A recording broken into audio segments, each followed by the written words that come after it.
La noción de la persona ha cambiado a través de la historia. En la modernidad, que es del siglo XVI al XVIII, la persona podía ser dividida en tres fases según Descartes.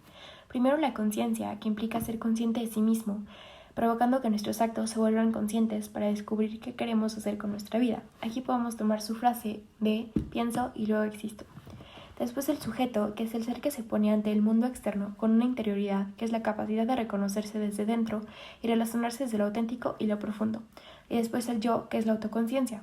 Después, la contemporánea, en el siglo XX, hay una fuerte tensión entre el colectivismo y el individualismo.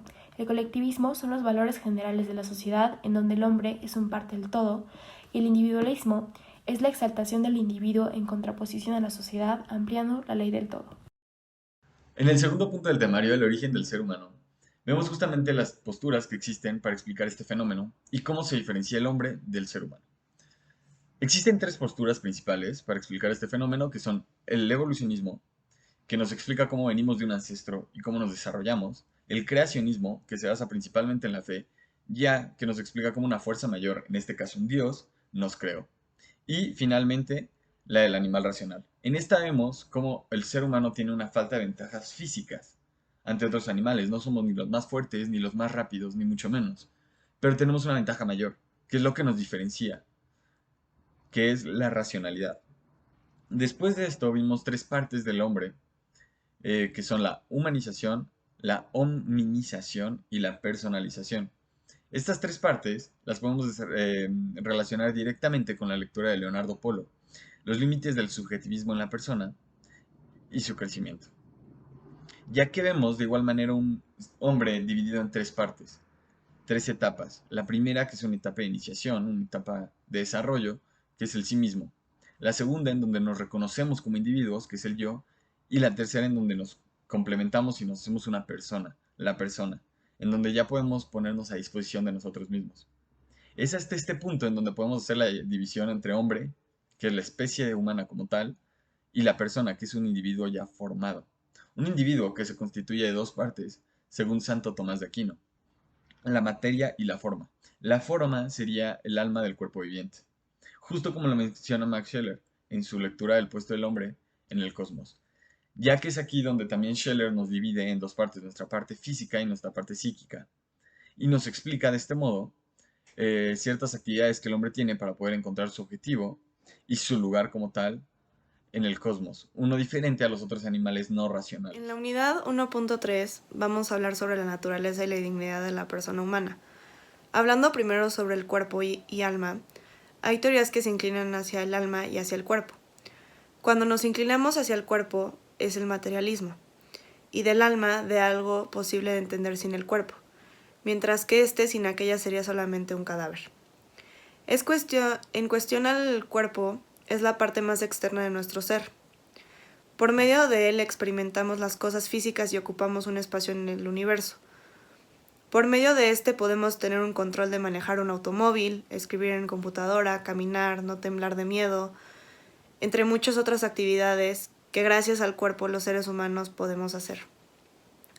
Por otro lado, el alma es la parte racional de los seres humanos. Nos permite tener mente, que nos hace conscientes, inconscientes o subconscientes.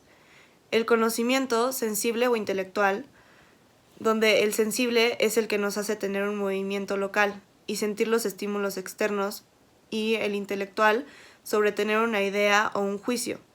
Por último, en la petición tenemos la parte sensible o intelectual, donde la sensible son más hacia las pasiones, emociones, y lo intelectual hacia la libertad. Según Platón, el cuerpo es como un obstáculo. Concibe al ser humano como una unidad accidental del cuerpo y alma. Dice que el cuerpo es la raíz de todo mal, es origen de las pasiones y deseos de todo esto, es lo que lleva a la muerte del alma. Mientras Sócrates, el alma lo considera como lo esencial del hombre, como la suprema obligación moral del hombre. Por último, para Aristóteles, los hombres tienen cuerpo y alma, y el alma es el principio de vida y por lo tanto puede poseer capacidades y funciones. Es aquí donde podemos ver la diferencia entre cuerpo y alma, y cómo estos dos elementos forman al ser humano y a las personas. No es posible concluir definitivamente este análisis sobre el alma, según Max Scheler, porque la relación con el cuerpo propiamente corporal es un extremo, y con el espíritu en el otro extremo, implican una visión más global. Boecio define a la persona humana como un sujeto individual de naturaleza racional. Nosotros, al ser un sujeto, siempre seremos la misma persona independientemente de todos los cambios que tengamos a lo largo de nuestra vida. De igual manera, contamos con un valor insustituible, que es el valor propio. Por otra parte, cuando decimos que somos un sujeto individual, nos referimos a individual a ser diferente de los demás. Es una unidad interior el cual cada quien tiene. Por ejemplo, aunque Nadia, Mauricio, Tomás y yo, Catalina, estudiemos medicina, cada uno de nosotros es único y irrepetible, por lo cual somos singulares. La racionalidad es un modo de ser el cual todas nuestras habilidades de pensamiento, junto con las herramientas de aprendizaje con las que disponemos, como razonar, intuir y pensar, hacen que la dimensión espiritualidad de la persona se vea desarrollada y así seamos capaces de nuestra libertad y la autodeterminación. Como lo hemos discutido anteriormente, todos nosotros somos auténticos. Sabemos que cada uno de nosotros tiene una finalidad, pero todavía no sabemos cuál es. Pero gracias a que somos persona humana con nivel alma y cuerpo y también con capacidad de razonar, deducimos que nosotros como persona tenemos valor y dignidad. Aquí es cuando nos adentramos en uno de los términos más importantes que hemos visto, en mi opinión, que es la dignidad, que tiene su origen en el cristianismo. Es la perfección humana y es esencial y constitutiva de él. No depende de nada, es un valor absoluto. Entonces, la teoría del encuentro de Quintás se relaciona mucho a este tema, ya que las relaciones humanas no pueden estar en estos niveles de encuentro, ya que esto sería darle una dimensionalidad y una característica de objeto al humano, que no lo es. El humano es un fin en sí mismo, entonces no se le puede dar una característica de objeto o una funcionalidad. Entonces la dignidad no se nos puede quitar. Por eso mismo sentimos indignación cuando sentimos que este principio humano se nos está quitando. La versión jurídica de la dignidad es la Declaración de los Derechos Humanos Universales, que data del año 1948 y que fue hecho por la Asamblea de las Naciones Unidas, y pues después de unas atrocidades como fue la Segunda Guerra Mundial. Existen tres tipos de dignidades. Está la ontológica, está la ética y está la teológica. Entonces, la ontológica es de la que hemos estado hablando. Se refiere al ser. La persona es digna por ser persona, por existir como persona.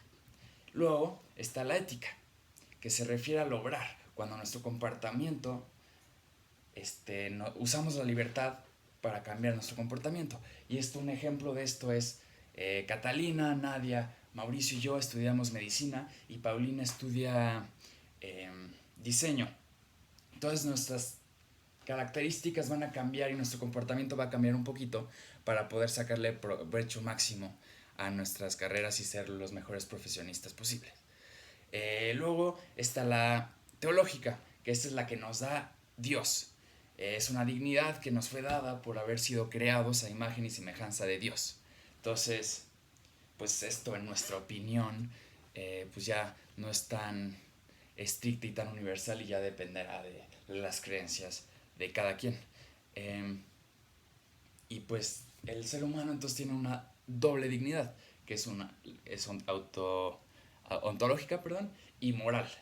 Entonces, ontológica, que con nuestra libertad elegimos principios que nos van a definir, es el autogobernarse. Y esto deriva y nos da la dignidad moral, que se puede perder o ganar y pues no es innata. Entonces depende del uso que nosotros le damos a esta libertad.